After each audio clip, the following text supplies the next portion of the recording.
Welcome to another video, welcome to the channel, and this is the 10th in the series of adventures around the world with Mum. Last time we were in Hawaii, and I think you guys enjoyed that one. And this time we're in Uluru, Ayers Rock, the Northern Territory, the red centre of Australia, and we're dressed with our fly nets, which we'll tell you more about in a moment. Got my Aussie hat. And I've got my Aussie jumper that I bought in 1992. It's actually pure Australian wool. So, been to Uluru many times, and we've generally flown there from Sydney or Perth, which is how many hours? Well, wherever you fly from, it's going to be at least 3 hours over deserts. It's at least 3 hours from Perth, Brisbane, Cairns, you name it. But we usually fly from Sydney, and that means we fly over the Gibson Desert. Yeah. So you're not being taken off very long. You just go over the mountains as you leave Sydney, and then it's desert. All the way to the red centre. My favourite flight out was once we had a pilot who actually told us what was beneath us and where we were flying out. And he made it interesting because he would say there used to be a big lake down there and now it's nothing, wasn't it? And to top it all, the food was very nice on that flight. Just quite an enjoyable flight over to... It was a good 3 hour flight. To Ayers Rock, isn't it? And then you come into sight. So what are your memories of flying into Ayers Rock as you actually get pretty low? Well, as you get, once you're there, and you can actually see the rock itself. As you're flying in. As you're flying in. The plane circles round and round, and you do realise that you are in the middle of nowhere because there's absolutely nothing around it. And then it comes into land. Yeah, and as it lands, you get off the plane. It's a very small airport. And you have to get off the plane and walk into the airport. Mm-hmm. As soon as you put your head outside of that plane, the heat. The heat hits you, doesn't it? Yeah. So then you've got to come down the steps of the plane, which are hot, walk across the hot part and into the airport. It's only a small airport. It only gets either 3 or 4 flights a day. So you go into the airport then, and you've got to wait for your luggage. And while you're waiting for your luggage, there's posters about telling you to be careful of dingoes. There is, isn't there? Yeah, at the airport. At the airport, you've got to be careful of dingoes, camels. Yeah, because there are camels in Australia wild, aren't there? And then the main thing is the flies come in and pay us a visit. Which is what we've got these fly nets on for, isn't it? We've got fly nets on while we're waiting for your luggage. So once you've got your luggage, you can go then and hire your car. And that is absolutely vital because there's no way you can walk anywhere in Ayers Rock. Where you're going to stay, all your hotels are quite a good way away from the airport. Once again, across deserts. Yeah. And when you're actually in your hotels, you can just about see Ayers Rock because it's so far away. It's a good way, isn't it? It's a good way. So you really have got to get a nice car. And I think the main thing you've got to do is to make sure you've got unlimited mileage on your car. Yeah, a lot of them are like that You now. just can't go anywhere without your car. No. So then, of course, you come out of the airport, you do the drive, and to where we stay. So tell me more about these fly nets. Can you walk around without a fly net? Oh, no. No. They're just absolutely everywhere, up your nose, in your eyes, buzzing round your ear holes. Buzzing round. But it's something you've got to accept if you want to see. It's an experience, It's isn't an it? experience to see so many flies, and they're just flying around on your net, aren't you? And then all of a sudden you get a little black spot here and a little spot there, another spot here. It's all part of It's all the part outback of- experience, isn't it? Yes. So then you've got to try and make sure you've got no flies in the car. Oh, normally that's what I remember. That was an experience when you get back in the When car, you get back in the car. trying to waft them all out Waft through the them all window, through- weren't you? Yes. Yeah. And get rid of all the flies, so at least you could drive these distances, because it's a big distance. I remember actually just- driving still with my fly net on because there was that many flies in the car buzzing in your ears.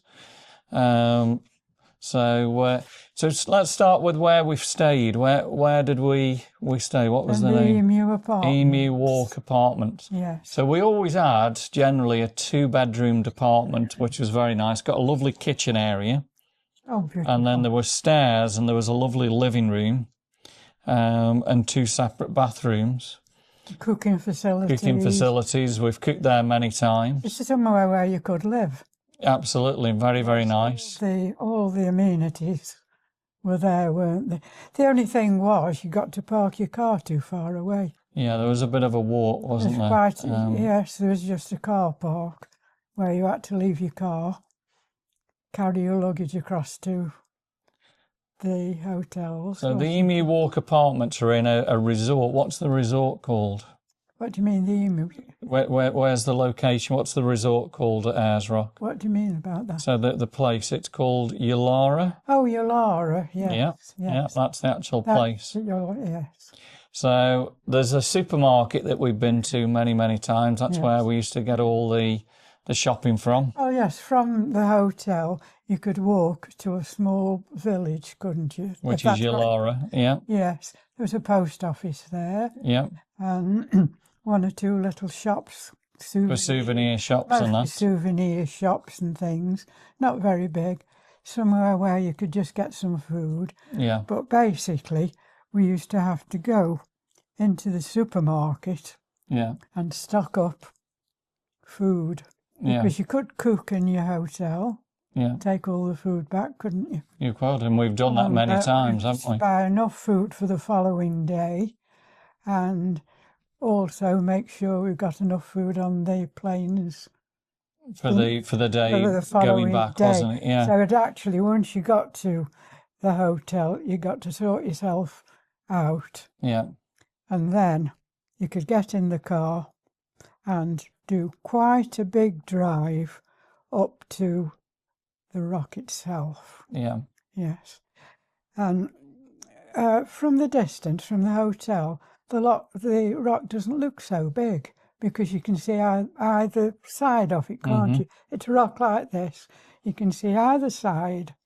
So it doesn't really look very big. no, And that's because of the distance that it's away. absolutely, Absolutely. yeah. So, of course, you've got to drive it, like we said earlier. And talking about driving, this is another place where we actually got caught for speeding once. Yes. I You were think coming back to the hotel, weren't you? I think it was about $400, and we had to go and pay it at the local post At office. the local post office there. And unfortunately, he was obviously, I think he only waited for us, and then he moved on. He got his money for the day, hadn't he? So Yeah, so he could close the post office then. Because it's only a small village. Well, can you call it a village? it's very, very small, Very, isn't very it? small. Very, very small. Just, basic amenities, really, isn't it? So the main thing we went to Ayers Rock for was to go and watch the sunset.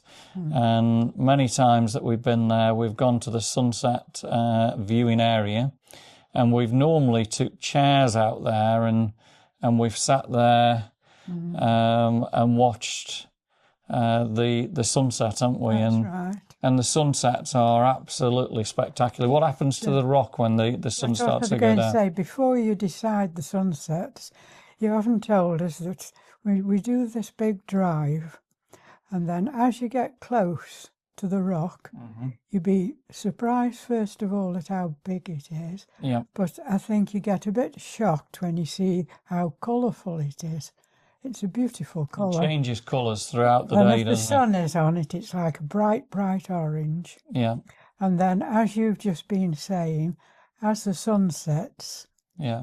that's when the rock starts to change colour. And it is amazing, isn't It it? is amazing. Yeah. Yes. Now, the skies in the Northern Territory are just, you can't explain it until you're there, but they're just massive. The sky looks massive in the Northern Territory, Might doesn't be it? a silly thing to say, but somehow they look very, very high. Yeah. The sky. Yeah. Is that right? Is that how you can It's describe very, it? very strange until you've Like a actually strange- experienced the Northern Territory yourself. And of Little course, puffy clouds. it is, yeah. So once the sun goes down, we get those amazing colours of the rock, and then it goes dark very, very quick, doesn't it? In Ayers Rock, Yeah. and then we've stayed there generally until it's gone dark. Flies obviously disappear once the sun goes down, which is great news, and you can pull these off. What are the skies like at night when you look up and it's pitch black? What can you see? Stars galore. All the stars and the universe. Bear in And mind you're in the middle of what? you're in the middle of Australia, middle of nowhere, aren't you? Australia, aren't you? Yeah, you're in It's a outback 3 hours Australia. flight that way, that way, that way, that way. It really is a fabulous, fabulous experience. There's only really 2 very, very small places that are, shall we say, well, not close, but you can drive, can't you? So we're talking now to the Olgas. No, well, first of all, which we'll talk about, the Olgas. Yeah. And you can carry on to Kings Canyon. Kings Canyon, we've done that for a day trip out there and back, haven't we? You still can carry on along that road eventually. To Alice Springs. To Alice Springs. Do you remember all those emus? We do, when we drove to Alice Springs that time, yeah. But Alice Springs isn't very big. No, but bigger compared to Uluru. Oh yes, bigger than. So back to Ayers Rock, the Olgas are also worth going to while you're there, and the Aboriginal name is Kachiutta. And I remember first of all when you get to the Olgas, there's an overlook where you walk up, and you look at the Olgas all in front of you, which are absolutely spectacular. And then I think further on, there's on the left-hand side, there used to be, there's a road still there, and it heads to Western Australia. I think it's like 300 or 400 kilometres or something like that. Oh, yes. And it used to be a red road, just a dust road. Itself was red, wasn't it? Yeah, it used to be just a dust road all the way. Just rust. And then in the last few years, they've actually paved it. And we've managed to get some amazing drone footage for you guys there. We couldn't believe it, Darryl, because it's a long, long road, and it was only 12 months afterwards when we went along, and it had been paved in 12 months. Yeah. Can you believe that? Yeah. A massive road like that. And I'm putting on the screen now some drone footage, and it's spectacular. You can see the road is just straight. It goes for miles and miles. Oh, miles and miles. And you've got the beautiful colours of the Olgas right behind. So the Olga's well worth going to, and you can actually drive into the Olgas and you can walk into them. We've never actually done that. No. I think they're bright orange, though. Yeah, we've driven quite close to them, and again, they're massive when you get there, aren't they? They really are. One of them very windy as you walk through. Yeah, well, there's the I think the wind walks, or it's the walks of the wind, or something like that. Yeah, because the wind obviously just goes around them pretty quick, That's important between the. Yeah. So back to Ayers Rock, we visited the cultural centre many times, and that's obviously for the Aboriginals, their religion, not to film in a lot of those areas, so I can't show you many pictures of that. But the cultural centre's well worth going. There's quite a few shops in there. The flies like it. Again, you've got to get the flies love it. on this.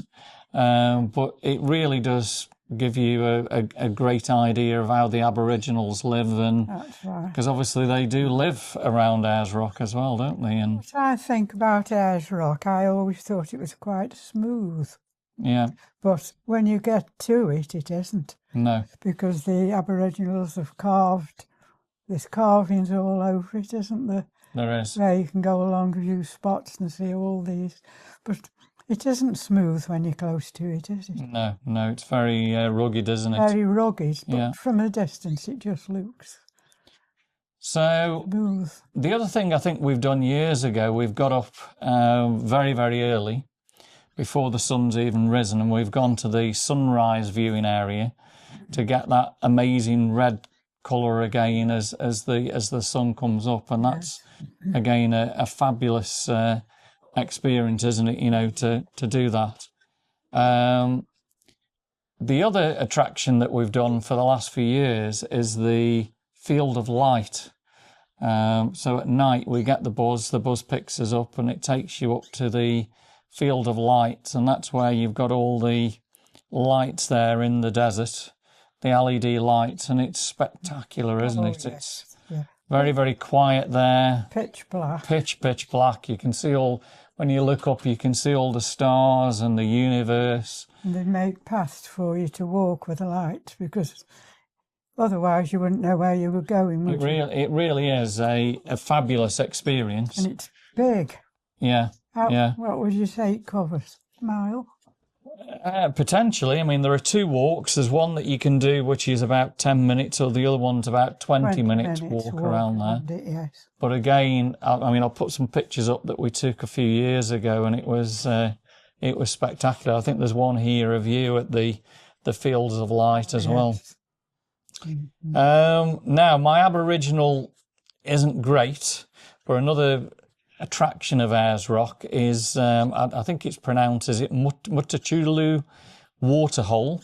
Okay. Yeah. And that's where you can park and you walk down a path, probably about 10 or 15 minutes. And first of all, you come to some caves where you can see all the Aboriginal writing, the beautiful red rock of Ayers Rock in front of you. Very sacred, you see, to the It is, yeah. And then you come to the water hole itself, which is the most sacred part of Ayers Rock. Now, most of the times we've seen it where it is, you know, the actual water hole, but we have seen it sometimes and where it's been completely bone dry, dependent on the weather. But well worth going to, and it's a beautiful walk along there. Really, really good. Another place that we've stopped at many, many times is the car park, which is where the climb used to be. And we used to pull up there and sit on some seats and watch all the people climbing up Ayers Rock, which is now closed, and it's closed indefinitely. So if you were lucky enough to get up Ayers Rock, it's something that you can no longer do. Apparently a big walk when you get up the top. Very I mean, I attempted it when I was out there with Tim once. Tim actually walked up. A big thumbs up for Tim for doing that. Yeah. And my idea was to go up with Tim as well, and I got about probably 20 feet up, and it was that steep. I kind of chickened out and stayed down below. From what people told me, it was spectacular to go up there, and you hold onto the chains, and the view from the top was unbelievable. The most difficult part was not going up; it was actually coming down because it was just absolutely sheer. And yeah, most people actually got down on the backsides and went down through there. So I guess you know, sit there a long time, couldn't you? Yeah, I mean they stopped that for. It was for the Aborigines, and because obviously Ayers Rock is a very sacred place, and it was stopped for the religion. But you could only climb at certain times in the morning because of the wind. Because of the heat, and if the wind come, they would stop you. They would stop you, couldn't climb if it was there. So I never actually climbed Ayers Rock. I went 20 feet up, but never actually climbed it. So, yeah. Now, I do have some memories of 2014. Kate and William, the royal couple. That was the year you were fined. It was that year, wasn't it? 2014. When you were 2014. caught for speeding. Yeah, the next morning, wasn't it? I think the reason why you were caught for speeding was because you can't believe how many police turned up in Ayers Rock, because Kate and They'd William come from was there. everywhere. I think They they come from everywhere. Darwin, Perth, all over the country. Yes. Now, we didn't actually get to meet them, but where we were could standing, we were probably about 100 feet away, and you could see them quite clearly. And I'd actually got quite a good camera with a good zoom, and I got some really good pictures of them. Yeah. Now, we were actually on the news, Australian news that night. Yeah. And I've got a picture that I can put up now, and you can see when we got back to the Emu Walk, we were actually on TV, which was unbelievable. It's like a big path that normally you can drive along. Yeah. But what they did when the royals were there is they blocked it off at the top part. Yeah. So that you couldn't drive. You couldn't get all the way up. You had to turn around and come back again. And they obviously, what was fabulous is we stayed in Uluru, which is a very small resort, and Kate and William actually stayed in the same resort that night, obviously in the posh hotel. Oh, in the posh hotel there, but they stayed there. I think they stayed at Sails in the Desert, which is one of the best hotels in Ayers Rock. But that was only 10-minute walk maximum from where we were. So how fabulous is that? We were in the middle of Australia, the Red Centre, when they decided to visit with the potential King and Queen of England, which is fabulous, isn't it? Yes. So I remember the roads were, we've been many times, and we're actually, if you're interested, me and Glynn are going to head out there in about 5 weeks' time to Ayers Rock. The roads are absolutely spectacular, aren't they? I mean, there's no potholes or anything like that. They're nice and smooth. And considering the heat, it's amazing, isn't it? Yeah. Wildlife. So we've already talked about. I think we've seen some dingoes. We saw some dingoes as we were driving. Yeah, as you're driving around. Yeah. We've seen the camels. Oh, yes. The camels. Yeah. Obviously, loads and loads of flies. A lot of ants are on the floor. A lot of lizards. And once we actually saw a very famous lizard called the thornly devil. Oh, and you picked it up. And I actually very carefully picked this thornly devil up and put it to safety. Which was fabulous, and I don't know if I've got some pictures of that. I'll have to have a look at that. Pictures of that don't know. Might have. And as you say, we've either stayed the night there, or sometimes we've done 2 nights. But where we did 2 nights is where we drove to Kings Canyon. Yes. Which was a good 3 or 4 hours to Kings Canyon, and 3 or 4 hours back again. Yeah. To Ayers Rock, Uluru. That was the nearest place you could ever go. Most of the other times we've flown into Ayers Rock Airport, drove to Alice Springs and gone out from there. But it's a fabulous experience, and obviously we've once the trip's over, we drive back to Ayers Rock Airport, park the car right outside the terminal. And I always remember you go in the airport and there's not a single person in the airport. Well, there's only 2 or 3 planes. They just land. But then all of a sudden, come in the airport. As it gets close to probably about an hour before departure, the tour buses drop all the people off. Yes. And it gets very, very noisy and chaos in there, isn't it? Yeah. And not a very nice airport. No, I mean, the security wasn't particularly great. They're not organised, were they? But saying that, when me and Glynn went a few years ago, the security was much better. But when I took you in 2019, it was quite a nightmare going through security. And I actually lost a bag and it ended up leaving it there at Ayers Rock. Yes, got lost. And when I got to Brisbane, I was looking for it, and luckily, I rang Ayers Rock Airport, but it cost me, I think, about $100 to get it shipped over to Sydney. Well, the police were very good to you because they volunteered to go to the airport and find it, and find you, because you got some valuable items in it, camera stuff in it, hadn't you? Yeah. So they agreed then to put it on the plane to Sydney. Yeah. Yes. And I remember in Ayers Rock Airport, there's a little sitting area where you can view the planes and the runway. massive spiders in the webs. I remember that, very, very big spiders in the webs. And when you when we had to go to Sydney and pick up your lost property, yeah, yes, I sat down and a lady came speaking to me from there, and we had a whole chat. Now, what I find so, well, this is my story now. At home here, I've got a friend, and her son lives in Australia, and she goes out to him many, many times. Yeah. Right? And this particular lady, she was in Medic, wasn't she? And got a clinic. Yeah. I said to my friend, whose name Anne, who lived here, and I said to Anne, I was speaking to a lovely lady in Sydney Airport, and I told her that she got a clinic. So she says, let me describe her to her, shall I? And Anne described her to her. Yeah.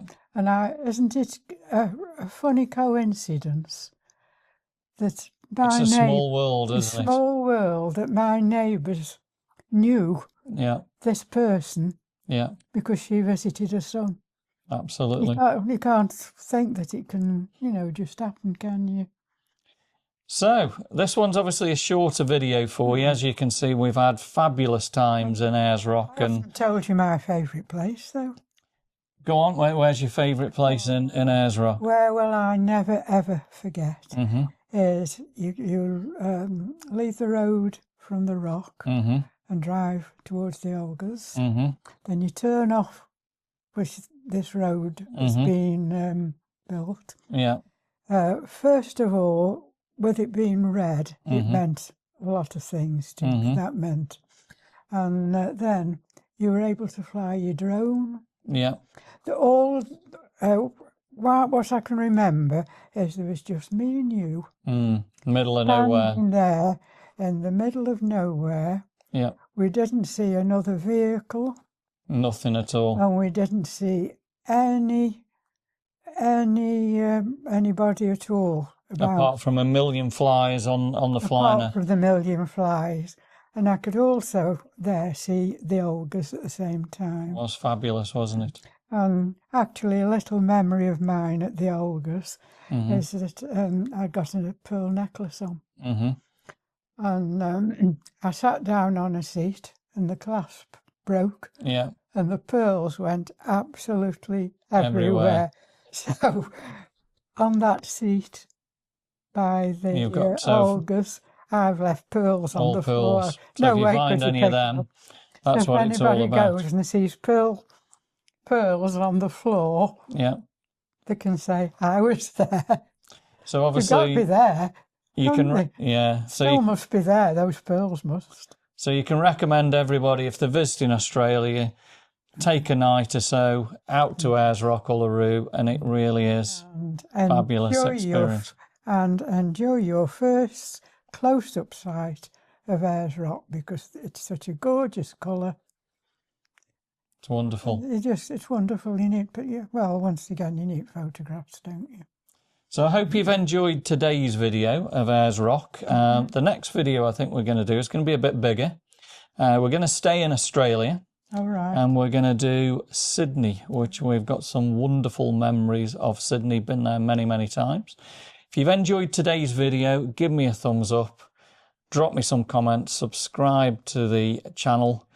What it's all about is capturing moments, creating memories. I think we've done that again today. Thanks for watching. And good day from Australia. Didn't we? Absolutely. Yes. We'll see you on the next video.